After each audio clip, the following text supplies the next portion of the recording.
ચોરડી national highway કામગીરીમાં વિવાદ છે તે સર્જાયો છે ત્યારે ખેડૂત દ્વારા એવો આક્ષેપ કરવામાં આવ્યો છે કે અહીં ટીપણ કૌભાંડનો છે તે આક્ષેપ કર્યો છે। શું છે સમગ્ર બનાવ, આવો જાણીએ વિગતે વાત।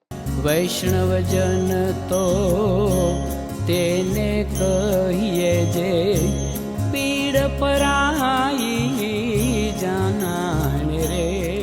નવજીવન ન્યૂઝ ઉપર હું છું ક્રિશ પટેલ। આજરોજ ગોંડલ તાલુકાના ચોરડી ગામ પાસે નેશનલ હાઈવે ઓથોરિટી અને સ્થાનિક ખેડૂત વચ્ચે જમીન સંપાદનને લઈને ભારે છે તે વિવાદ સર્જાયો હતો। સો જૂની વિવાદમાં અચાનક ટિપ્પણી આવી જતા ખેડૂતે છે તે મસ્ત મોટો કૌભાંડનો છે તે આક્ષેપ છે તે કર્યો છે। જ્યારે હાઈવે ઓથોરિટી અને પોલીસ દ્વારા આ છે તે કામગીરી આગળ ધપાવવામાં આવી છે ત્યારે આ મામલે ખેડૂતે શું કહ્યું તે પણ જાણો। મારું નામ ડેનિશભાઈ સોભાણા છે અને ચોરડી ગામનો વતની છું અને હાલ સાપર વેરાવળમાં રહું છું।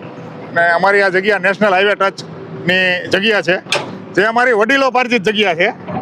આ વડીલો પાર્જિત જગ્યામાં નેશનલ હાઈવે દ્વારા 2006માં જ્યારે જમીન સંપાદન થયેલ હતી ત્યારે 1250 ચોરસ મીટર એટલે 1250 ચોરસ મીટરનો મારા પપ્પાથી મોટા ભાઈનો નામનો દસ્તાવેજ કરી આપેલો હતો।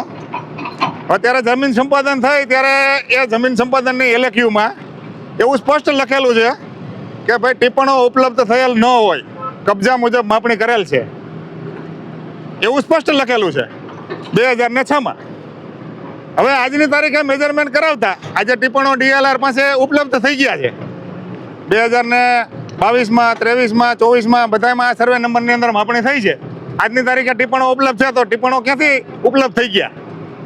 હવે આ જમીન સંપાદન બાબતે અમારો નેશનલ હાઈવે સાથે પણ વિવાદ ચાલુ છે, આમાં કોર્ટ મેટર ચાલુ છે, બધું જ છે હોવા છતાં ઓન પેપર છે છતાં આ લોકો નેશનલ હાઈવે ઓથોરિટી વાળા જબરજસ્તી ખેડૂતને જાણ કર્યા વગર JCB મારી અને આ મેટલને માટી ખાલી કરી નાખી અને કોઈ પણ જાતનો ખેડૂતને કોઈ પણ પ્રકારની જાણ નહીં। આ તો મને જાણ મળી કે ભાઈ તમારા ખેતરમાં JCB ચાલે છે અને પોલીસ પ્રોટેક્શન સાથે આવ્યા છે, આપ જોઈ શકો છો।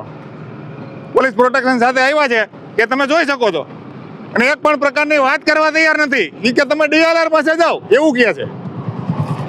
પોતે એવું લેટર મને આપે છે કે તમે આ બધા સર્વે નંબરોને નોટિસ આપી કે તમે હિસાબ માપણી કરાવડાવો। અમે હિસાબ માપણીની પરમિશન પણ આપી છતાં હિસાબ માપણી કરાવી નહીં, કારણ કે આ સર્વે નંબરની અંદર આખું કૌભાંડ છે।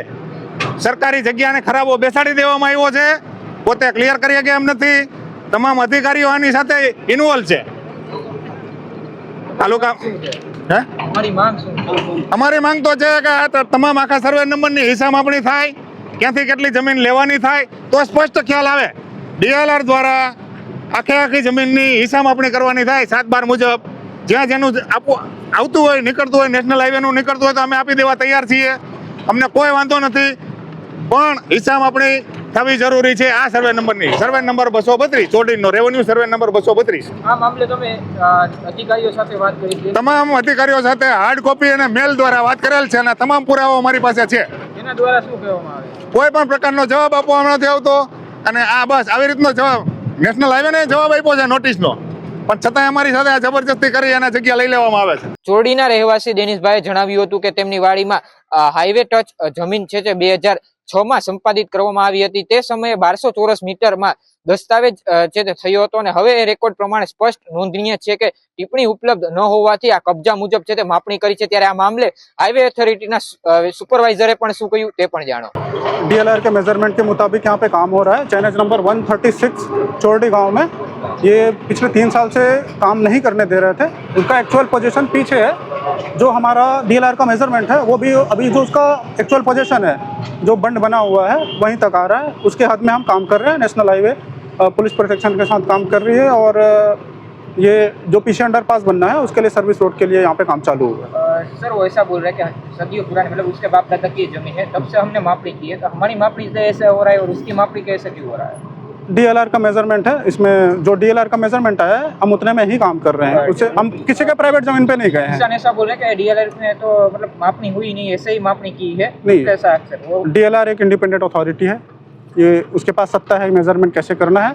हमने इसमें कुछ एडिशनल नहीं किया, जितना उसने रिपोर्ट दिया है हम उसी एरिया में काम कर रहे हैं। मतलब वो किसान ऐसा ही बोले कि डीआरए में तो हुई ही नहीं है मापनी, ऐसा बोल रहे हैं ना। डीएलआर का रिपोर्ट है, आप डीएलआर पर जा सकते हैं अगर ऐसा लगता है। सर किसान बोल रहे हैं उसका जान नहीं किया और आप बड़जबरी पूर्वक यहाँ पे आ गए हो, खाली करवा रहे हो ऐसे। इसको लास्ट नोटिस हमने जनवरी में दिया था, तो 2 महीना हो गया, हमने 7 दिन में खाली करने का नोटिस दिया था। ये फोर्सफुली यहाँ पे काम रोक रहे थे, काम नहीं करने दे रहे थे, तो वहाँ पे काम। आज वो खाली करवाने के लिए आए हो यहाँ पे, तो आज उसको जान किया था या नहीं किया? नहीं, नोटिस जनवरी में दे दिया था हमने, 7 दिन का टाइम दिया था। पुलिस प्रोटेक्शन हमको आज की डेट का मिला है, तो हम आ जाए।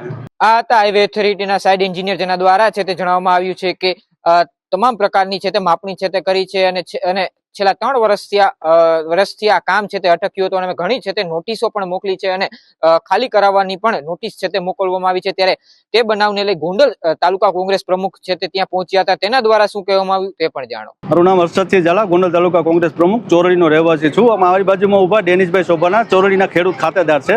એમની આ વારસાઈ જમીન આવેલી છે અને 2006માં જે તે સમયે એ લોકોએ 1250 મીટર ચોરસ મીટરનો દસ્તાવેજ કરી દીધો હતો। ત્યારે એ લોકો એમ કહેતા હતા કે ડીએલઆરમાં ટીપણ નથી। અત્યારે અચાનક 2026માં ટીપણ પેદા થઈ ગયું, પછી હિસ્સા માપણી કરવાનું કીધું, તો આ લોકોએ મંજૂરી પણ આપી કે હિસ્સા માપણી કરો, કાયદેસર થાય, અમારી જમીન જો નેશનલ હાઈવેમાં જતી હોય તમને દેવા તૈયાર છે। પણ કોઈ પણ પ્રકાર ડીએલઆરમાં લખી નહીં દીધું છે, છતાં કોઈ પણ પ્રકારની હિસ્સા માપણી કર્યા વગર નેશનલ હાઈવે ઓથોરિટી આજ પોલીસ પ્રોટેક્શન લઈ અને એક સામાન્ય ખેડૂતને પોલીસ સાથે રાખી અને દબાવી અને એને જાણ કર્યા વગર, કારણ કે આ લોકો સાપર વેરાવળ છે, એમને વાયા ખબર પડી કે એમના બાપ દાદા વખતની જમીનમાં બીજા કોઈ લોકો હિતાચી અને જેસીબી કે તે લોકો અહીંયા આવ્યા, નેશનલ હાઈવેના અધિકારીઓ ચર્ચા કરી કે ભાઈ તમે જે લીગલી હોય તે કરો, અમે લીગલી તમને જો જમીન નીકળતી હોય તો દેવા તૈયાર જ છે। છતાં પણ નેશનલ હાઈવે ઓથોરિટી પોલીસને સાથે રાખી કંઈ પણ સાંભળવા તૈયાર નથી, પણ એક સામાન્ય ખેડૂતને દબાવી અને આ તમે જોઈ શકો છો ધરાર કામ કરી રહ્યા છે। એટલી નેશનલ હાઈવે સાથે એટલી ચર્ચા વિચારણા, તેમને આ કાગળ સહિત બધું ભાઈ લીગલી થાય તમે કરો, અમારી જમીન જો તમારામાં નીકળતી હોય તો લઈ જાઓ, છતાં કોઈ પણ વાત સાંભળવા તૈયાર નથી ખેડૂતની। તો ખેડૂતને જો આ રીતે સરકાર માટે ગમે ત્યારે જગ્યાએ યોગ્ય વળતર આપ્યા વગર, યોગ્ય કાગળ કર્યા વગર દબી, પોલીસનું પ્રોટેક્શન લઈ, પોલીસનું પ્રેશર આપીને કાયમ માટે શું આ ખેડૂતને દબીને એવી રીતે લઈ લેવામાં આવશે? આ હતા ગોંડલ તાલુકા કોંગ્રેસ પ્રમુખ, જેના દ્વારા છે તે જણાવવામાં આવ્યું કે ખેડૂતને ખોટી રીતના છે તે હેરાન કરવામાં આવે છે। હાઈવે ઓથોરિટી દ્વારા છે તે કામ શરૂ કરી દેવામાં આવ્યું છે, પરંતુ ખેડૂત પરિવાર દ્વારા છે તે ન્યાય માટે ઉચ્ચ કક્ષાએ રજૂઆત કરી અને કાયદેસરની છે તે લડત છે તે ચાલુ રાખવાની ચીમકી પણ ઉચ્ચારવામાં આવી છે।